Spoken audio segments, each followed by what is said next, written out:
All right. Here we go, back again on the other side of the coin. All right, we are back again on the other side of the coin. And ladies and gentlemen, look who I have here. It is the one and only Zac Djellab. I hope I pronounced that right. The last name's a bit difficult. Yes. Zac, I'm pretty sure you're going to help me out down the track. But let me know, how do you pronounce your last name? It's basically just a silent D, just like Djellab is how I'd say it. But right. I even might say it wrong. I don't know. Apparently it's French or something. I'm not too sure. So yeah, as I was saying, let's get back to the intro. It's one and only Zac Djellab, and an absolute superstar in the official Chelsea YouTube channel. Host to the Unscripted interviews with the players. I mean, honestly, Zac, you bring us closer to the players. You get us, you get us to know them at a deeper level, sometimes in a funny level as well. But my man, thank you so much for coming in. How you doing? Yeah, not too bad, thank you, mate. Thank you very much for having me. It's been a crazy few weeks to be quite honest, but nonetheless, been great fun. And I've seen your work, especially with Tony Mount, and quality stuff. Thank you, my man. Thank you. Now that was a madness, that particular interview just before the FA Cup, and I can't believe how viral some of the quotes went, which ended up with Chelsea Fan TV's channel, and even I'm not even sure if you remember Martin Tyler in the commentary in the first 8 minutes actually talked about it, and then everyone started tagging me that Martin Tyler just used your quote, so that was pretty epic. But look, today we're not going to talk about that. We are going to talk about the epic night in Porto. Let's get straight into it. I mean, Zac, I don't know how many times I saw that particular vlog of yours on a repeat. Sometimes at work, I'd be skipping work and I'd be just watching that video. I mean, that was some experience from day one, from you waking up, getting ready, the first day through the plane trip, training day, match day.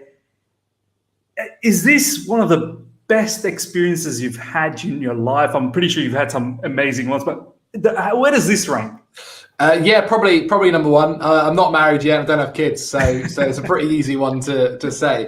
Yeah, no, definitely number one. Like surreal. It was like I've heard people say like, oh, it was like a dream and stuff like that before, and like before doing something like that, I was like, what does that even mean? Whereas literally it was like a dream. Like it was so surreal. It couldn't have gone better. The expectation like wasn't on us to win it, and obviously we did. And then just seeing like how happy the boys were, and just like such a roller coaster of emotions, and even like Porto as well. Like first time I've left the country in two years or so, and it was like, and I wasn't really expecting too much from Porto because I've never been there before. I hadn't heard too much. It was a beautiful city. By the way, how was it in the plane? Like being in lockdown and not being in a plane for a little while. How did that feel? It took a minute or two to get used to it. It was actually a little bit odd. I remember thinking like, oh, God, not done this before in a while, but then it's like this weird thing at the moment where I feel like there's like 5-10 seconds where you're like, oh, this is weird, and then you're back to being used to it. Like I'm not too sure what it's like over in Australia, but even like the idea of when soon we might be able to go to like clubs and stuff like here in England, and like that. I think it'll be weird for the first couple of minutes, and then after 10 minutes, everyone's used to it again, and it'll be a good time. But yeah, no, it was weird being in like an airport, especially like because it was like 10% of what an airport normally is. It wasn't busy. There wasn't flights going left, right, and centre. But it was good, great to kind of get back to some sort of normality, and hopefully it continues. 100%. And look, in Sydney here, like it hasn't. We've kept it pretty tight. It hasn't been as bad as you guys over there. We've had our nightclubs and everything. It's been open for a very, very long time now. I mean, it was only probably until May, June last year where it was a bit, strict. But we still have our borders closed, so no one's traveled. Like I haven't traveled for a good 2 years now. Wow. Like I've pretty much forgotten what an airport looks like, and so it kind of reminded me when I saw your video, like, oh, okay, so that's what it kind of looks like still. So yeah, it's good to know. But hey, I saw it was really emotional. I could see that you were tearing up at the end. Yeah. You couldn't hold on to your tears at the end of the vlog. I mean, talk us through the emotions. Obviously, a fantastic match. The players. It's like they've kept the best for the last. It's like they wanted to just throw everything there, and there was emotions high everywhere. Your view was epic from the top. Mate.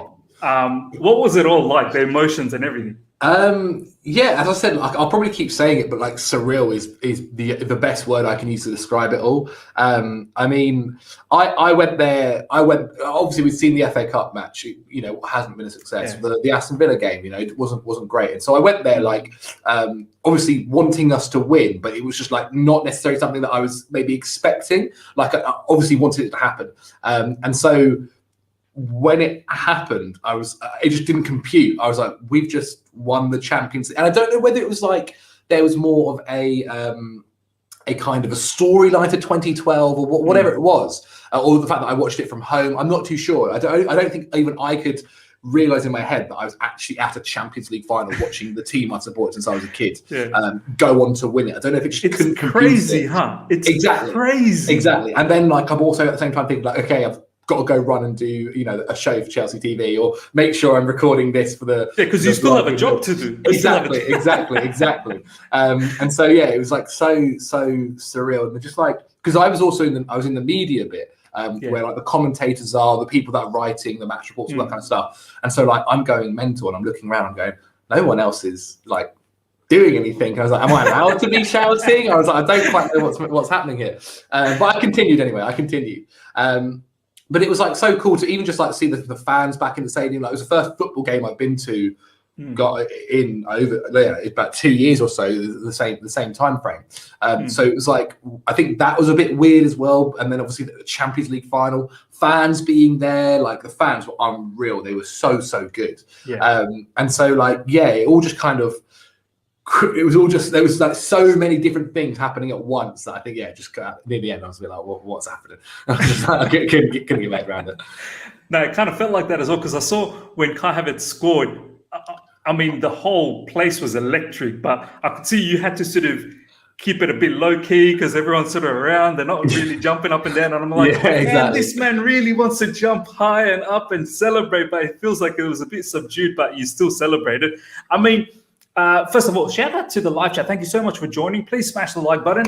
Helps the channel out a lot. And look, we're going to have a massive, amazing conversation. So smash that like button. Zac, you touched on the fans and, you know, the whole season since last season as well, without fans, it just looks a bit weird. But if slowly but surely in a weird way, we kind of got used to that. And I don't want to get used to that. Do you know what I mean? Like we watching football and there's no fans, but it was so amazing to see that many people in the stadium, and it was electric. How did that feel to you as well? Like, did you used to probably take this sort of situation for granted that's just the norm? Do you know what I mean? There's nothing to be. How did that feel like? Wow, this is brilliant. So I'd never been to a game without fans. So I think for me it was like it was kind of what I'd been maybe used to beforehand because that's the only thing I've ever been there. But whenever I've spoken to like Pat Nevin or Jason Cundy who have done these things, they've been to stadiums when there's been no fans. Like they've always said how like it doesn't feel real, and even the players. Like whenever I spoke to the players about it. Especially at the beginning, like they all said that like it felt like it didn't feel like a game. It didn't feel like a proper game. It was like training sessions. It was a bit weird. And literally, honest to God, like obviously I've seen it on TV, and sometimes I'd listen to them without sound. And like hearing the fans there, and even afterwards, like there were more City fans there due to tickets. But you could not tell. Like the Chelsea fans were unreal, and considering there was only like I think it's like 15,000 in like a 40,000 seater stadium. Like they did. You really couldn't tell. Like it was unreal. It was loud. Even on telly, it was loud. If that's how loud it was with that many, I mean, imagine what it would have been. I could only imagine what it would have been like with a full capacity. Because and all the fans outside. Like I met a bunch or around Porto. They were all lovely. Like I saw videos of like some bits and bobs happening, but I never saw that in person. Like it was majority of it was all brilliant. Yeah, and you guys, I saw in your vlog as well, you guys were having a lot of events with the fans as well outside, lots of, dancing and whatnot, a lot of celebration. I mean, that was good as well, like to get fans involved. I mean, more than anything, and this is I suppose, like people like yourself, and obviously I spoke to Tony recently. I love the fact that you guys connect with us so much because it only makes us feel that we are that much closer to the players, and it's so amazing. So kudos to you guys for doing that. I do want to talk about some players' reactions and whatnot. I want to see if you had any stories to tell. Post-match, Zac, I saw some emotions left, right, and center from so many players. Mason Mount and Tony Mount, they were crying as well. Jorginho, I'm pretty sure you would have seen his video where he was bawling out, and it looked like the man had so much emotion all built up, and it all came out. Rudiger was celebrating crazy. I mean, did you end up bumping on any of the players? You got any special stories to say or anything like that? What can I say is the question. This is unfiltered. You can say anything. We went to I'd seen them after, and I spoke to a few of them, and they were very much just like all like so happy and excited. Like I'd spoke to Mason, and he was just like, it didn't feel real. Like it was so like, considering he's only 22 as well. Like I said it throughout the season. Like getting to the final felt like we were ahead of ourselves by about 2 years. Like this wasn't something that we were expecting at least for another 2 years. And then to go and win it is what dreams are made of. Like not just for the English boys, but for literally any kid that is into football. The Champions League is maybe the biggest competition you can win in club football, especially definitely in Europe. And you know, these guys would have watched it continuously and seen legends lift it like Zidane and all these icons, and even for the Chelsea boys, right? Seeing Didier Drogba, Czech, Lampard do that. By the way, what a speech from Drogba! Amazing. Amazing. I mean, if there's one person you want to listen to before you go head out and play a Champions League final, it's probably that guy. And it is a fantastic speech. There's no like juicy stories, unfortunately, that I have. Just because everyone was very much like just so happy, like everyone was like so buzzing and over the moon to have won the Champions League. And as I said, I don't necessarily think anyone if you had said at the start of the season to them, you're going to win the Champions League, like I probably doubt any of them would have agreed. They'd be like, "What? It's nuts!" And especially then continue, like go halfway through the season, you say it again, they'd be like, "I mean, things aren't going so well right now," and yet they did, and it's such an incredible achievement. And like even like little bits, like, I don't know if they caught it on camera, but like seeing, so like Thomas Tuchel hasn't seen his family for months now since he's been in England. And as I said, I don't know if they caught it on camera. It might have been focusing more on the players or whatever. But there was a moment where like Thomas is heading over and he sees his family down and come run over to him on the pitch, and like there's an iconic picture like, where there's a hug. So I saw I didn't know whether it was captured that, but I saw that obviously when I was just paying attention, and like it was just like so nice and adorable to see that, because that's one thing I think when you work in football you realize a lot more, like especially when I was younger, I think I very much looked at things like these are just footballers, like there's nothing else to them, whereas actually since working in football I've realized, like, and as you should, like as you get older as well, literally they're like just like any other person you can walk past on the street. Like they've got a family, they have kids, they've got a mum and dad, like they've got a history before playing football, they've got a history even now outside of playing football. And so like that was really nice to see, where you kind of like, oh yeah, like imagine leaving the country, like imagine losing your job, leaving the country to go get another job, and can't take your family with you, and there's all this pressure, and you go and do that. Like it's incredible to see. And it was really like that kind of brought it home. I was like, wow, it's more like sometimes football is more than just kicking a ball from left to right.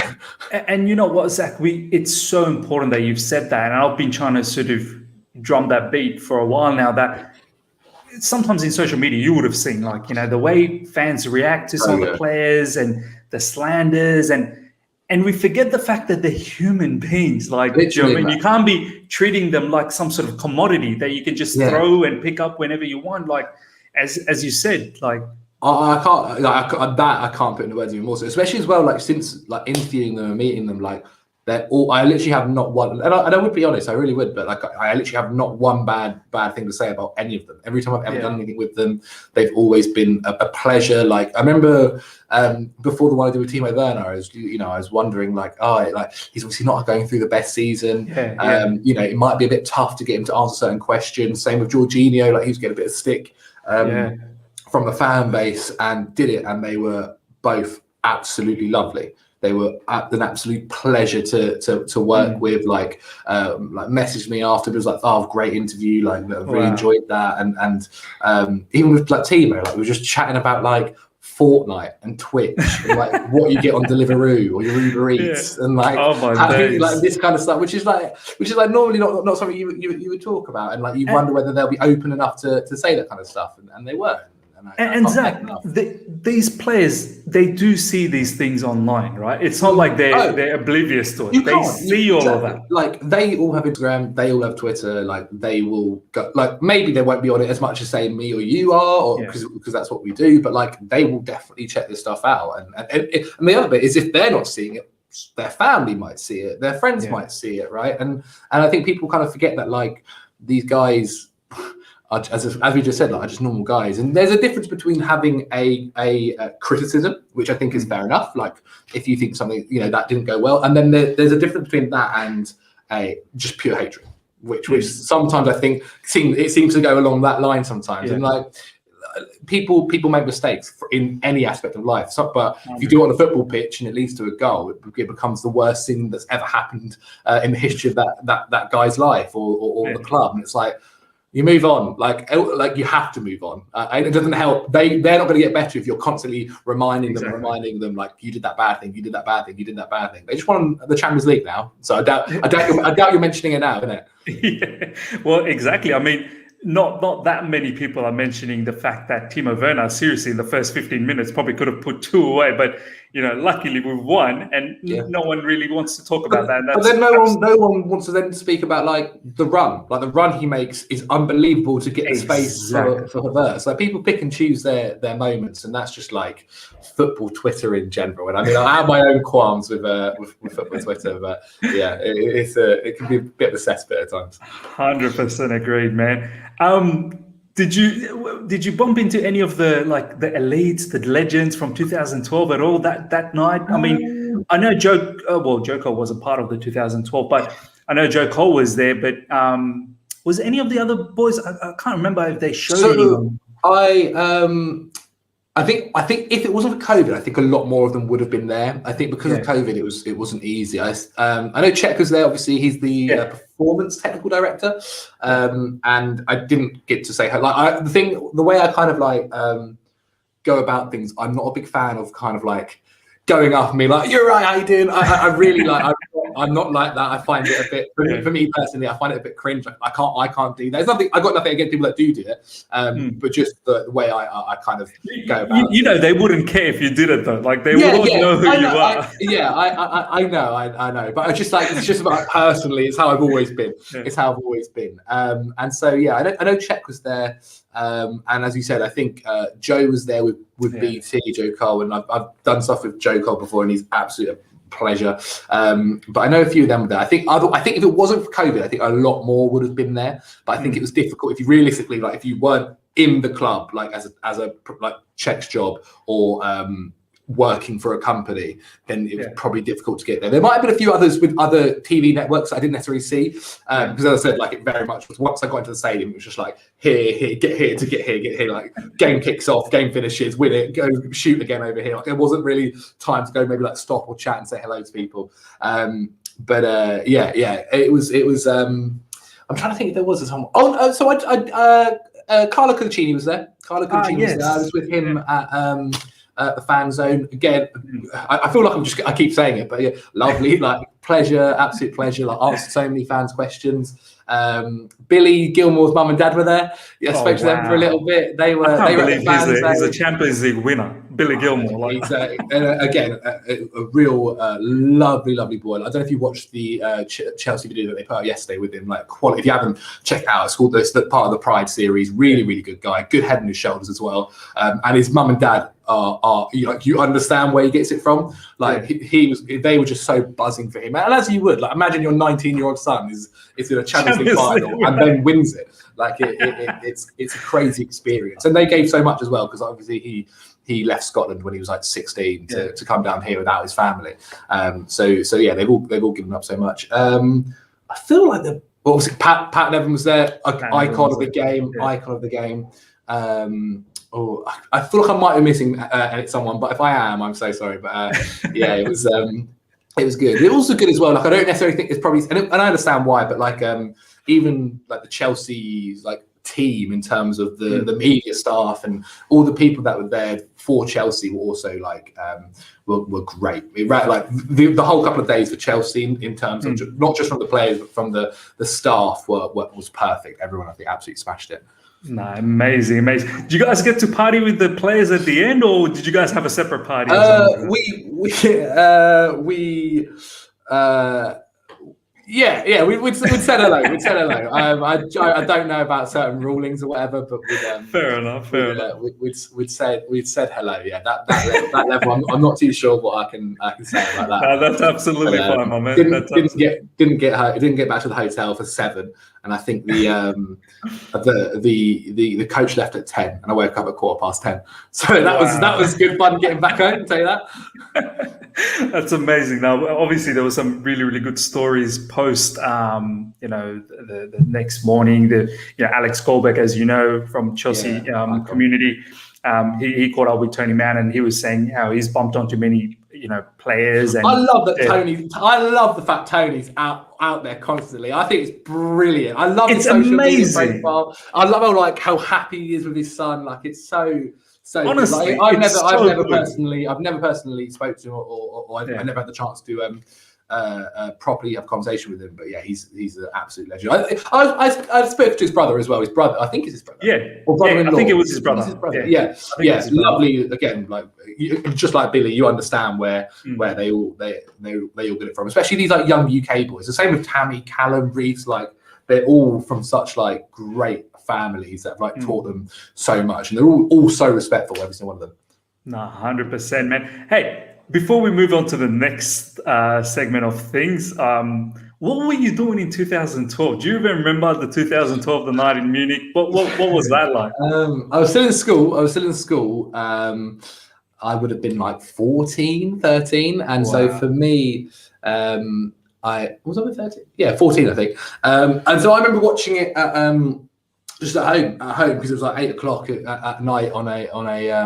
I don't think it was a Saturday. Maybe I'm wrong. I might be wrong. I don't know, but I feel like it was a midweek. I think you're right. It wasn't on a Saturday. I feel like I had school the next day or something. Yeah, I remember I skipped work, something like that. Sounds about right. And I remember, because my dad, my brothers all support different football teams. My dad is my dad's one of the best footballers I've ever played with.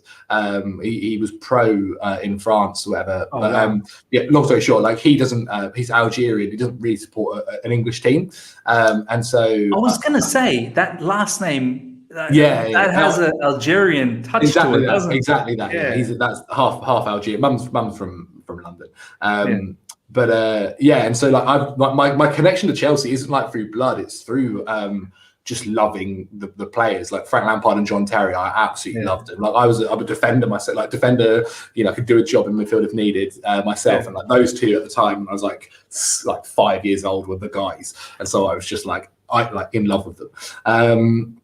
And so I literally remember when Drogba scored the header, running upstairs, shouting to my dad, oh my God, you're not going to get downstairs, you're not going to believe it. And then even now when I watch back and it's actually the same with the when I watch the highlights back for the Porto final just gone, that I get shivers when Drogba takes that last penalty and it goes in that and Moya goes the wrong way, shivers happen. We just start seeing that run, holding the trophy, and then when I watch the highlights back at Porto, I got the same thing, Havertz putting it in, and Mason. It felt like time just stops, doesn't it? It feels like time had just stopped. How he just goes around Ederson, Havertz, and to be fair, I think for City as well, probably taking the goal was the better outcome, because if it hadn't, then Ederson was getting sent off. It was because it was handball. Yeah, exactly. 100% handball. Zach, let's talk about the next part, because this is something that I've been meaning to talk to you about. The player interviews that you do, the unscripted stuff. Honestly, I love it, man. I absolutely love it. Quite a few players that I just want to sort of go through, obviously conscious of the time as well. But first of all, how do you feel doing these interviews? Do you get nervous going into these sort of stuff, or do you feel nah, I see you guys on a regular basis, that's fine? How do you feel?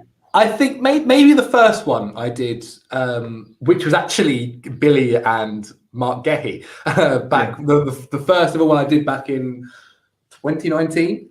Beginning of 2019, 20, I think. That one I remember being a bit nervous for, just because it was like this was the first thing working with the club that I've supported since I was a kid. But apart from that, like I weirdly don't really get nervous about these things, like because even before Chelsea, like I've been doing. I don't know if you know much about the history. Like I do stuff with Football Daily, and like and I've interviewed like a few players through them, and kind of like the one most nervous I've ever been was when we met Thierry Henry. Like that guy had like an aura. Like I can't put the words how like me and the Football Daily boys were sitting in the room preparing, and he walks in, and because we were all chatting, he walks in, everyone was dead silent, quiet as a mouse. And Thierry walks up to every single one of us, and there's about 8, 9 of us in the room, and a couple of them are Arsenal fans as well, so they were even more like worried. And like he's like shaking our hands, and goes, "Hi, I'm Thierry," and we're all just like. I think I know, man. Yeah, I think I know you are. But yeah, that was the one. And yeah, I don't know. It's unbelievable. Like it is so again surreal. Like, I always say that when I am older and like maybe not doing it anymore, it'll be something I'll look back on then and be like, wow, that was like ridiculous. That's like mental. But it's actually been a shame this year because I think the concept of what we do at the moment is so good.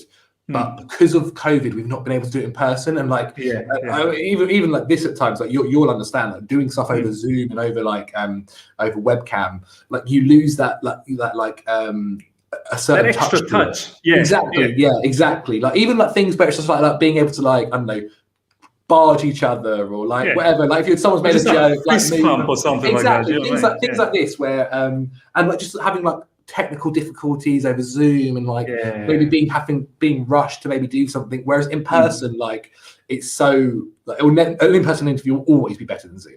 So that's been the one shame from it. But apart from that, like everyone has been fantastic when we've done it. The guys as well who helped shoot it. I think one of them's called Tigo. He's from Filthy Fellas. People might recognise him. And Dan, obviously, who I do it with, is an icon. And yeah, like it's again like weird. It is weird, and I think it's now getting to a point as well where I think a lot of the players know of us. So like it's not just like we're these random guys that are coming to interview. Like they know, oh, this is the ones that they spoke to Tony, or like we spoke to these people about these people, or like sometimes I think maybe the boys have said about things that we've asked them to the other boys in the dressing rooms. And so that's a bit more and like in your vlog as well. They look like they knew you guys as well when you were videoing, and then Timo was looking back and exactly.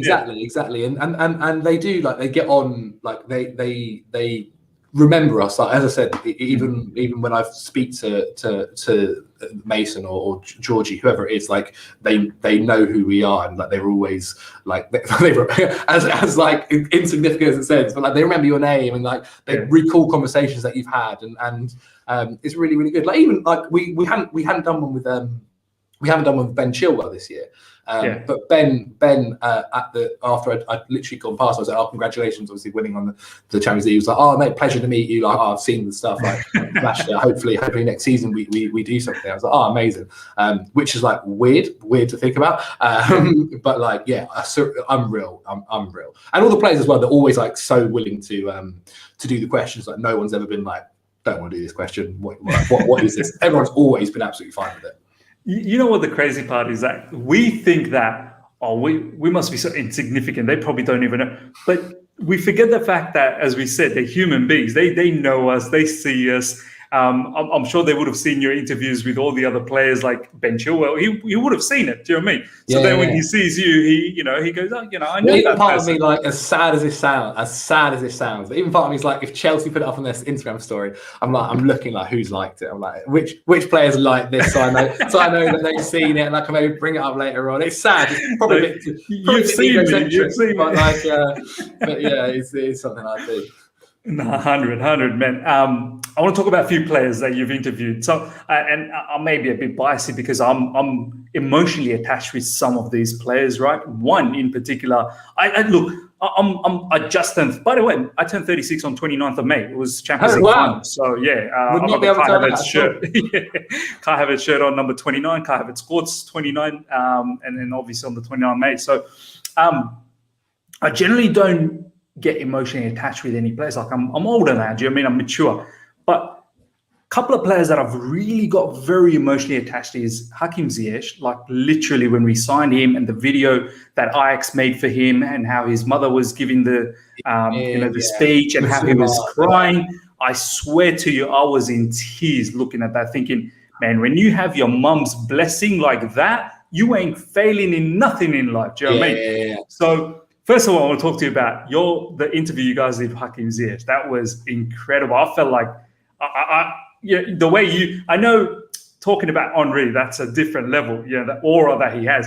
I felt like that personally when I saw him in the screen and you guys were talking to, because he just looks like full of swagger. Do you know what I mean? Like, he's so cool. He's so chilled. Like, excuse me. Like out of all the guys I've interviewed this year, he's probably like the most chilled one I've ever met or spoke to at least. Like just like time slows down for him. Yeah. It's like he walks in the room, everything's like so cool. Like everything he says is like so like such a. And he has a way of talking, doesn't he, Zach? Yeah, his little twang on his accent when he speaks in English is like fantastic. Like he was class. He was really, really good actually. Now I think back to it. Because I remember at the time, like I'd not seen too many. I always tried to look at like interviews with other players beforehand, and he hadn't done too much. And I'd looked and then like researching into him, and there were certain bits. I remember even afterwards when we stopped, he was like, there was a couple of questions there. He was like, they were like really, really good. Didn't do the celebration I asked him to do in the end, but we won't talk about that bit now. But again, he was like really, really cool and like. I tried to sometimes more as like a joke actually than anything else. But I remember like I obviously my dad being Algerian, I know a bit of Arabic and stuff like that. So like I'd said to him like in Arabic, like how you doing? I remember. Yeah. And I think he like appreciated that, and like, I think a lot of players. I sometimes I don't do it all the time, but every now and again, like I think I did it with Georgie as well in Italian.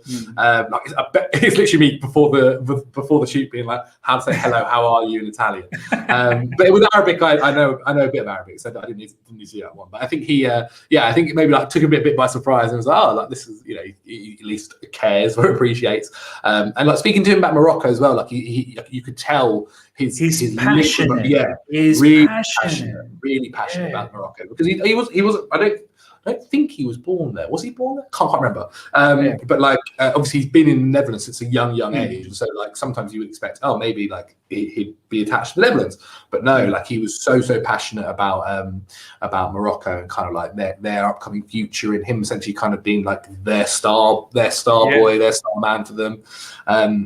He was a pleasure to speak to. Really, really cool guy. And even when like you see him around Chelsea and that, like. The guys that get on with him really, really well, and he's still this like cool especially guy. Zuma gets along with him. Zuma gets along with anyone, man. Honestly, he is like I know his middle name is Happy, but like you is that for real? That's his middle name is Happy. Yeah, I think it's some story after like he's named Kurt because from a character or something like that who was like a violent character, and so his mum was like, okay, if we're going to call him that, his middle name will be Happy. And he like Kurt, honest to God, everyone will say so many nice words about Kurt. He's so positive, so happy. Like he's one that I really do like wish we were there in person with. Just like to get that like happiness aura kind of from him while shooting and maybe get that on camera a little bit more. But he was like unreal. And you're right. Him and Hakim get along like fantastically. And Rudiger actually. Hakim gets on with Rudy really well too. And that's the next player that I wanted to talk about because lately, I guess. Probably from January onwards. I mean, I don't want to get into too much detail about all the stuff he had to face during when Frank Lampard got sacked and whatnot. And there's a lot of, slander and abuse that this particular player got on social media. And I don't know why, but it just hurt me a lot personally to see a player go through that kind of stuff. And obviously since then under Thomas Tuchel, he's been incredible. He's in a different level now. Do you know what I mean? Like the way not just the Champions League final, the way he made sure that left side was absolutely locked down with Mahrez having no opportunity. Obviously, Chilwell did fantastic as well. Oh, unreal. But that interview that you guys had with Rudiger, that was powerful for me. Like the way he spoke. Yeah, it was really good. It was incredible. Tell us a little bit about that. Like, what do you know? How much do you know about Rudiger?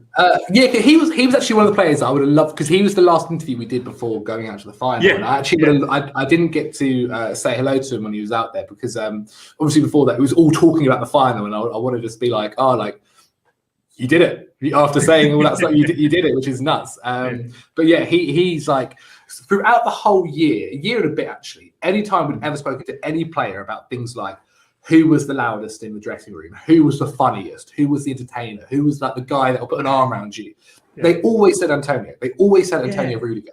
And like, it's one thing hearing that from people, it's another one witnessing it. Like him then coming on and doing the interview and was like funny, deep, happy to talk about anything.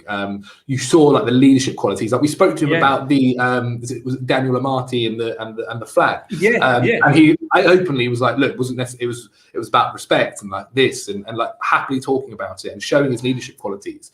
Because when you actually think about the Chelsea squad, like it's a really young squad. Like he's one of the most senior players there are.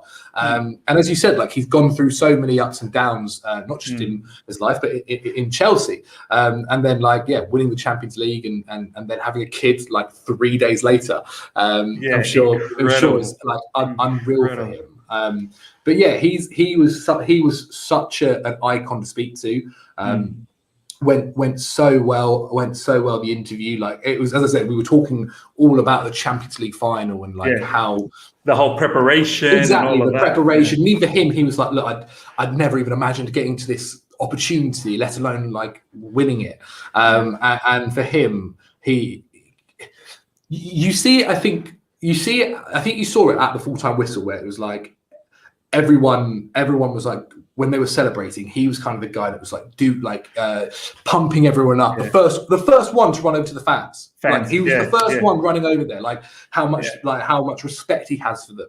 And like the way he plays his football, I really appreciate as well, because he's an aggressive footballer, but like doesn't ever let his aggression, especially over the past year or so, has never let his aggression go past the line. Plays on that line so well, and is always on the good side of it. And you see how much I think Tuchel you guys touched on that in your interview as well, that he had to calm his aggression down because he was constantly getting red cards as a youngster. So he had to sort of calm that down. Yeah, and it takes time to learn it, innit? But like now you see it in his game, and like even talking about like the way he runs sometimes, the way like he enjoys a dribble down the wing, or having a shot every single game. Like he's really like the past 6 months of him have been unbelievable, and like interviewing him after, like as we said it in it, and as I said it earlier, like having spoken to other players and then all mentioning Rudiger in some way, shape, or form, like it was really nice to finally talk to him about that as well, because his teammates have had so many good things to say about him. Yeah, 100%, man, 100%. I always wanted to know, because obviously Azpilicueta, gets that Champions League. I've yet to speak. Have you spoken? So no, I don't remember if you did remember last season we did a show. There was Porsche on the show as well, called Out of the Blue. And Porsche and Dan spoke to Aspi. I think it was Aspi and Reece James, and I've yet to speak to either of them. But Aspi is someone that, for me personally, like love. Like the idea that he came to the club for like £8 million, wasn't really that known, and it's probably been one of our best signings ever, let alone the past 10 years or whatever. Like has been able to be a utility man, whether that was like left back, centre back, right back, and just an utter professional, professional, like the nicest guy. Like I've spoke to him once or twice. I've not shot with him, but I spoke to him once or twice about things like constantly, like the community. I don't know if it's publicized enough how much he does outside of Chelsea for the local area, and for fans, like constantly, like if someone's a loved one or whatever, or something's happening, like he'll reach out to them on social media. Like seeing him get back in the Spain squad for the Euros is like brilliant. And like he outside the bridge, I don't know if everyone knows, but outside the bridge there's like a wall where like Chelsea legends go on. Drogba's there, Ivanovic, you know, so like, it's a bunch of players are there. And whenever, when he leaves or whatever, retires, whatever, he's got to be there. He will be on there. Like, it was such a beautiful story as well to join just after the Champions League win in 2012, and then, you know, progress through so many different things, winning the Premier League and all that, but then winning the Champions League. Like, there's no player I felt more happy for than Azpi. And he was buzzing as well. He was so happy. Like, no, without going, I think it's on Instagram. You could see when he lifted the trophy. It's on Instagram, and there were let's say we were singing "We Are the Champions" together in the after party, which was good fun. I can't wait till you guys have a conversation with Azpi, because as you said, I mean, it makes me so happy to know that he got the Champions League with us, because it would have hurt that a player like him, who's pretty much blood and sweat in the field, do you know what I mean? Under every single manager, he's given his best. So I'm so glad that we've done that for him, which is brilliant. I do now want to talk about Thomas Tuchel, because I did see in the vlog you spoke to him just for a little while, but. So was it you? Or was it... No, that was Lee. Lee got that bit. So sometimes it was a bit awkward with, like, especially before the games and the match happens, like the bubbles and things like that. So I've yet to speak to Thomas. Joe, who works at Football Daily, has spoke to him, which I'm so jealous about, because I can't put it to work. It feels like an aura thing as well, like the one that we talked about, Henri. I feel like every time I see Thomas Tuchel, there's just a oozing of aura. Do you know what I mean? He obviously, with Frank Lampard leaving, the job was never going to be easy, and I don't think you could have got a better man in any scenario, any year, any manager ever to have replaced him like he has. Like, to have done such a good job and to have got on with the fans so well after a legend like Lampard going. And like the fact that you know, he reached out, Lampard himself reached out to him and was like, wished him the best of luck. Like, it shows of both men, shows the character of both men. But he's someone who, like, you're right, has an aura about him. Like, is a funny guy. He's happy to. He's actually funny. He's actually a funny guy. Legitimately funny, and like, so I know, obviously I get on really well. The people behind the scenes at Chelsea, who pay me, who sort of think, who do things of it, and who got me on the trip and stuff like this, and like the cameramen there, I get on with them really well, and like everyone's story of, like, because I've heard stories not from Chelsea but from other places where, you know, managers can be like, don't want to talk to you, like, I'm just here for the players, like, I'm not talking to staff, you know. And there are other people like who are snobbish. Could be snobbish. Yeah, it's actually very not. That's probably like the not very often, but it does happen. And when I spoke to the guys behind the scenes, they were like, first day he came in, wanted to know all of our names, like calls, like one of them, for instance, one of the cameramen is called George, like calls him Boy George to say the nick, like Georgie and like stuff like this. And that's how you connect, don't you? Like, that's how you connect. It's about relationships with people, like, and he's built them, and he's not necessarily like, I'm only here for the money. I'm only, like, you can literally see that he cares about the club, that like he wants the best for the club and he wants to do well with the club, and that he likes the people at the club, and as we said earlier, like, he didn't have his family with him. He was living in a hotel. Like, these things aren't easy to deal with. I mean, look at Mourinho when he was at United. You know, he was in a hotel for 3 years. And so it's nice to now see that, like, his family's coming over to England. He's going to try and get a house, etc. And although, like, for me personally, like, I thought Frank Lampard was going to be the guy for years to come. Obviously, it didn't happen. I think, you know, touch wood. I think that might be Tuchel, and I think it works out really nicely. Where, like, he had the experience of Dortmund, where he got to experience like a smaller club with getting youth players through. Then the experience of PSG, having to deal with the pressure of everything and high profile players, and like that fits perfectly at Chelsea, where it's kind of both sides of the pie. And he's just like quality. Like, anyone I've ever spoken to that's spoken to him only says superlatives, and like, but not just like, oh, he's a nice guy. He is the best interview I've ever done. He was more than happy to talk about like how he liked ABBA when he was a kid. He wrote that he liked ABBA when he was a kid, but that was only to impress a girl at his school. Like, things like that. Like, you don't have to say those stories, or like, you don't have to be so kind, or like, or especially like when you interview people, like there are some guys that just want to get it over and done with. With him, I think he genuinely like wants to have a conversation. Like, I don't know if you ever saw, because when he joined, I remember watching lots of stuff. And there's an interview he did with Rio Ferdinand on BT. And it's mind blowing. I've also never heard him, like, in the interview, he goes to Rio, he goes, "What do you think?" Like, to the interviewer. And like, that's so rare. Like, I can't actually think of a scenario where that's happened, where, you know, someone's asked for the person's opinion about their manager, throwing it back at you. And it's like he legitimately cares about every conversation he's having with people, and even like in the press conferences. Normally, a press conference, right, is meant to be about 15 minutes, 20 minutes at max. A Thomas Tuchel one is minimum 30 minutes, because he likes to indulge, he likes to answer people's questions, and honestly, like, I really, really, touch wood, hope that I get to speak to him next season, because right now he's like the top of the list for what I want to do. I was going to ask you, because you touched on it a little bit. I mean, is the feel? I'm pretty sure you talk within, or your fans, or, you know, your friends or people in Chelsea as well. Is the feel for once after a long? I know that's how it kind of felt with Frank Lampard as well, but I think a lot of people also realize that he is still inexperienced. Maybe it's just the name of Frank Lampard, the player that's in our head. But from a managerial point of view, it's that experience that was still sort of floating in the background. But for the first time with Thomas Tuchel, like, is the feel that this could be it for a long time? Hopefully, as you said, touch wood. Is that the feel, like, in and around Chelsea as well? I think that was the feel also.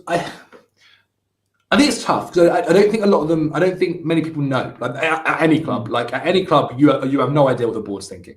Like, you've got no idea, whether you're the cameraman, whether you're the players. To be quite frank, but even with Lampard, like, I'd always got the impression that it was good, like it was lovely. It was like people enjoyed it. But like with Tuchel, I mean, so a man with the Champions League and looks to continue to be growing a team that's going to dominate for several years. Like, I feel like if I had to say, probably it has that feeling.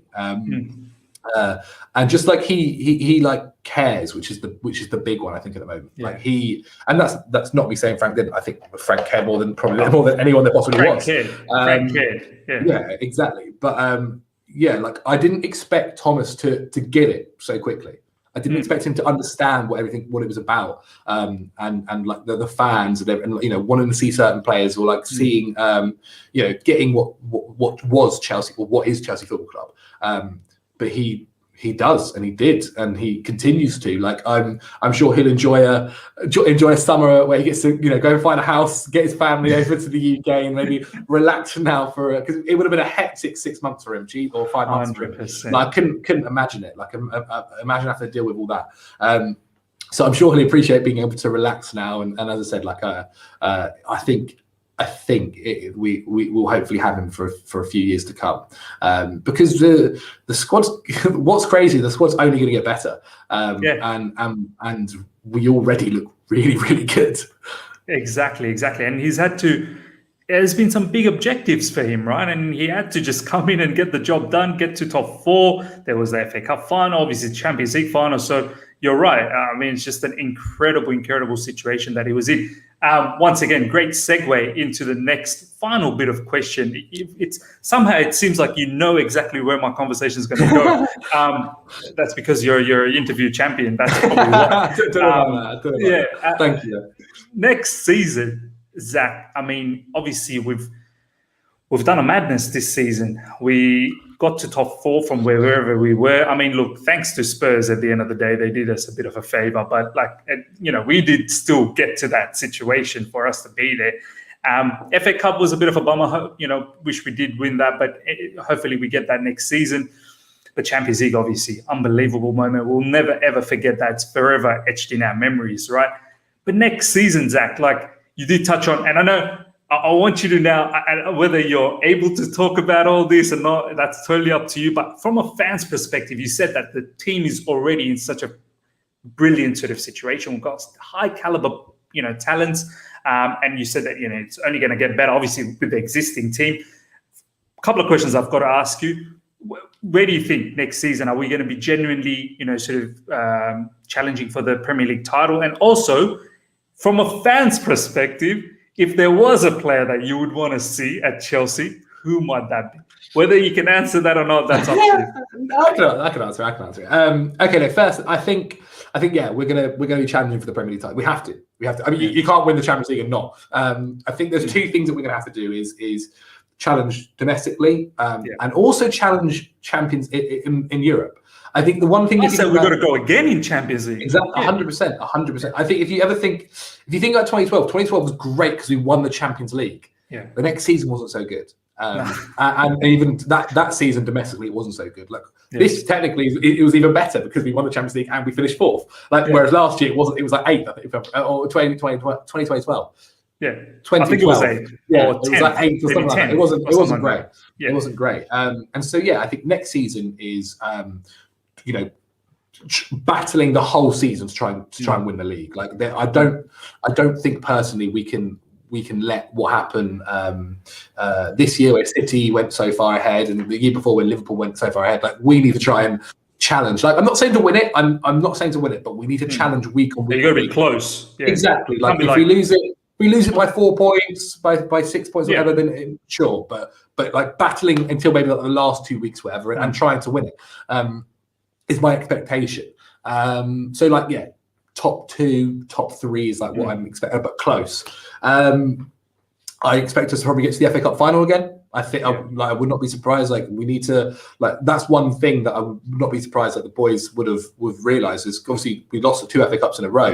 If we lost the Champions League, that would have been really rough to take. By the way, you were there, right? They were gutted, weren't they? The players were gutted. They were very sad. 100%. Even Mason in particular. But if anything, I think that might have helped them. I don't want to feel this again, and make them go even further to get in the Champions League. Whereas I'm not saying this is more just me thinking out loud rather than knowing anything.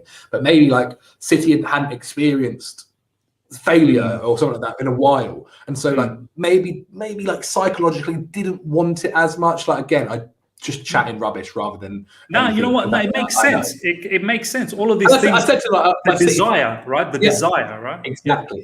And I said to my City mates, because they were gutted, bless them. I was like, look, when you do eventually win it, because if you do eventually win it, it will make it that much sweeter, that much better. Exactly, like 2012. Because we remember from 2008, how much that hurt. Exactly that. And so I think we challenge domestically on all fronts, but then continentally in Europe, we need to challenge as well. I'm pretty sure did we even make it out of the group stage after 2012? I can't remember. Once, maybe, or I don't know. Once. But we need to try and get to I'm not saying win it. I'm not saying that's not the expectation. I mean, do it, unbelievable. I'm not going to complain. But we need to challenge for it. I think this can really be a part. Whereas the Chelsea have been fantastic for years. But I think this could be a beginning of a golden generation. It's a golden and not generation. To bring it into basketball terms, but a dynasty, a proper every year people do not want to play you. You're unbelievable every single year. Whereas probably for the past 15 years it's been up and down, up and down. Is what. Whereas I think it could just be up, or staying there. No downs per se. So that's probably my expectation. And then as for transfer targets, if I'm being honest, I want to see some of the youth boys come through again. I want to see more minutes of Billy. I want to see if he might go on loan. I'm not too sure. I literally have no idea. I have no idea. I'll put that out there now. No idea. But I would like to see more minutes of Billy because I think Billy is already a top 6 midfielder. I think he can be easy one. I think Billy will be dominating the Chelsea midfield for the next decade, and fantastically as well. Honest to God, have you seen him? Obviously, you would have seen him smash in training or anything like that. I've never watched him personally in training, but I have seen youth games with him in. I've watched him when he's played every Premier League game, and I've always been I've known Billy for a while. Billy was one of the first guys I met him probably 2017. On a boat on an Adidas event. It was he'd just come down. And I've always been so impressed with everything he does. Where obviously his stature isn't that great, but he plays like he's 6'5". Like he's got so much heart on the ball, and like the way every time he receives the ball, he's always thinking about going forward and bringing it forward. And he plays deeper, but he can play further up. Like I honestly God believe that in 2 years' time, Billy will be at the same level as Mason Mount, if not more. Wow. Like I really do like believe. It touched with no injuries, all that kind of stuff. Yeah. And maybe some more minutes for Callum and Tammy. But I guess if there's like. I struggle because I'm basically, and this is literally from the fans' perspective here. I heard the rumors about Lukaku and stuff like this. I don't think they're going to happen. Haaland as well in recent times. So this is the one for me. Is I don't think Chelsea should get a striker if that means we don't get Haaland next year. Haaland is incredible. Like watching him play football, he is ridiculous. A monster. It's insane. Like, stupidly good. Like the guy is like a literal beast. Like he's an animal. And I don't think he's going to leave this summer. I think because Dortmund got Champions League football. They've slapped something like 172 million. Yeah, exactly. I read that. Yeah, 170 million or whatever. And I think like not something. I mean. Chelsea can pay it. If it's not my money, it's literally not my money. Well, that's probably pocket change for Roman. I'll take a pay cut. I'll take a pay cut. If I him this year, I'll take a pay cut. Don't worry. My wages will help. No, so I don't think anyone will be able to afford him this summer. But that's why I worry. Like if we went and got say Lukaku this summer, that basically means you can't get him next year, and you can get Haaland for 60 million euros next year, which is cheap as chips. You can then pay him whatever wages is needed.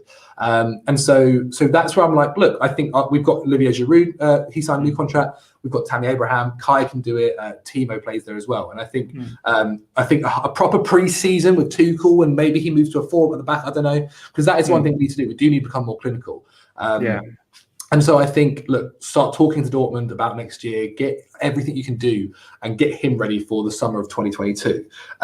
So that is like the one signing I want.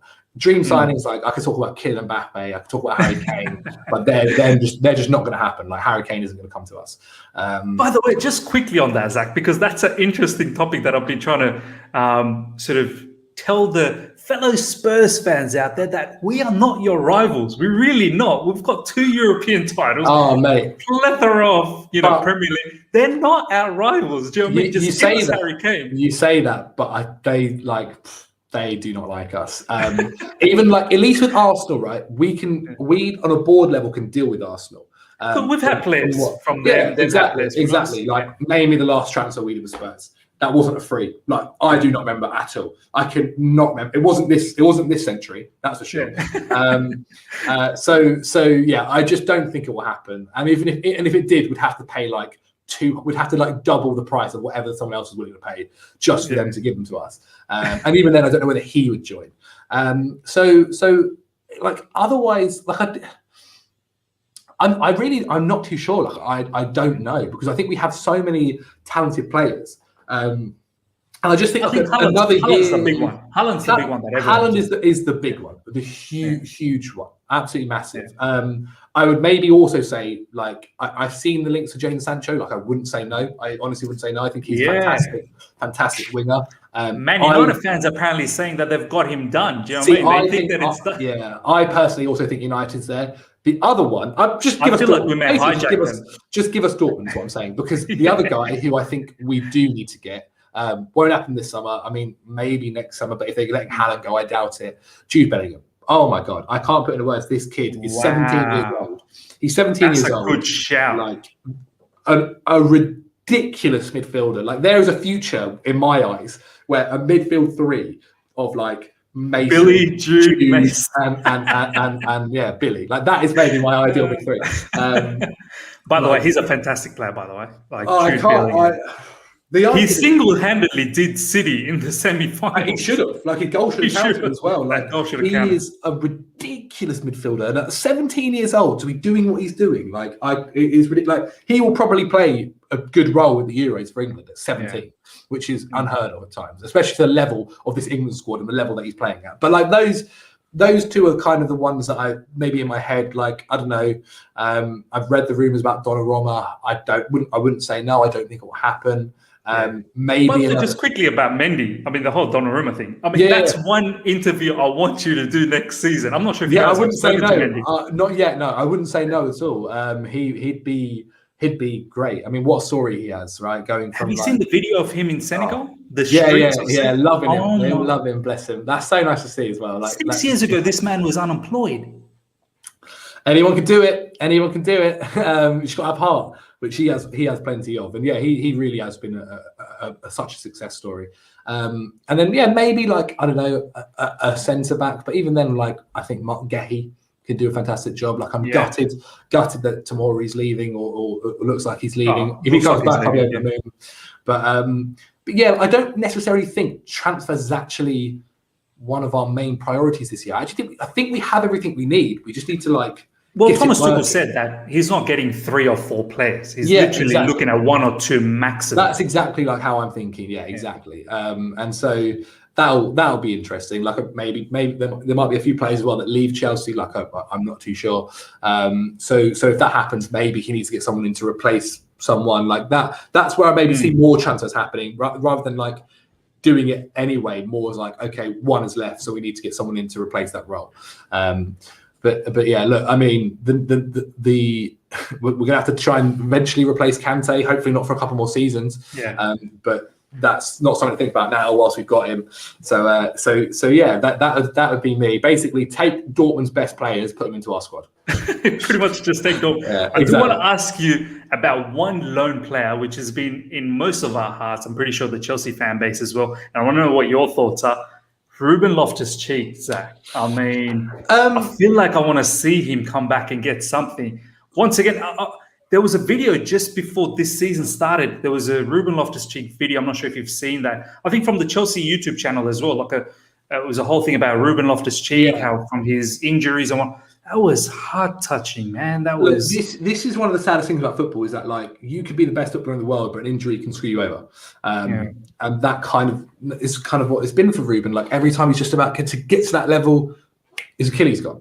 And it's so sad. It's so sad to see, especially because Ruben was probably one of the first Chelsea academy boys we saw coming back into the squad. You know, after the generation of John Terry, after the generation of Josh McEachran. He was the first one. Of great talent as well, deservedly was meant to be there. I think people forget he's the same kind of academy as time as Christensen, and you know Christensen's done all right, isn't it? And so I think I heard in the press conference someone actually asked him about Loftus-Cheek, Tuchel about Loftus-Cheek.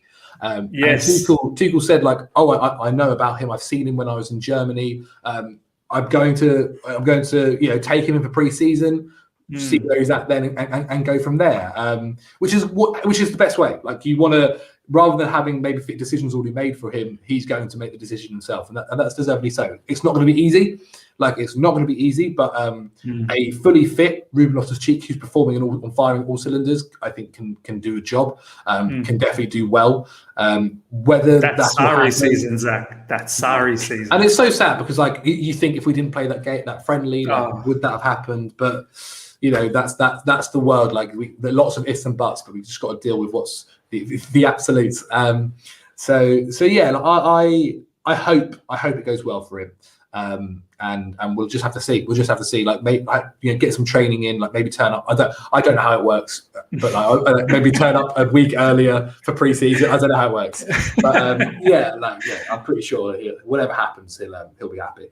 100%. Ladies and gentlemen, that brings us to the end of this show. We've nearly had about 90 people at one stage. Smash the like button, first of all. Just before we wrap things up, a couple of things I want to shout out. Obviously, Zach's socials are in the description, his Twitter handle and Instagram. Please go out there and follow. I mean, the man works for Chelsea Football Club. Enough said. Like, that's all I'm going to say. The one thing I do want to say before I finish things off, Zach, as I said, I'm a very, very, a particular fan that's so emotionally attached with Ziyech, as I've already mentioned. And I want to give a message, and I don't know if you're ever going to be able to send it to him or whatever. I don't really know. Maybe you can see this. But if you do, it would be great to just let him know that there's a particular fan out there. His name's Miz. And honestly, from the bottom of my heart, to Hakim Ziyech, whether it doesn't even matter, like if it's Chelsea or any other club or whatever it is in life, from the bottom of my heart, I wish him all the best in everything that he does in life, man, honestly, because I only wish all the full success for this guy, man. It's just, I don't know why. I'm just attached. If someone's just attached, like unconditional attachment. Like if someone was to say, Miz, but why are you like that? I don't know. I really don't know. I just want all the happiness for this guy. So yeah, that'd be a mad message if that ever gets delivered. I'll try my best. Brilliant. Zac, before we let you go, any sort of upcoming, I think you're covering Euros, right? Anything to look out for? Just football, mate. Can't wait till everything's finished for a month. I'm joking. I don't know. I've got bits and bobs happening, kind of, as I said, Football Daily. I talk about football all the time there. I got my own channel that I try my best at. I think I'm uploading tomorrow. Which I had no idea. So you've got your own channel as well. Yeah. It's not anything massive, and it's more like whenever I've got time to kind of do something. And it's not necessarily always about football. It's more just whatever. Right. Like I was going to make a Chelsea vlog, and then like basically the footage went on the Chelsea channel, so I was like, there's no point.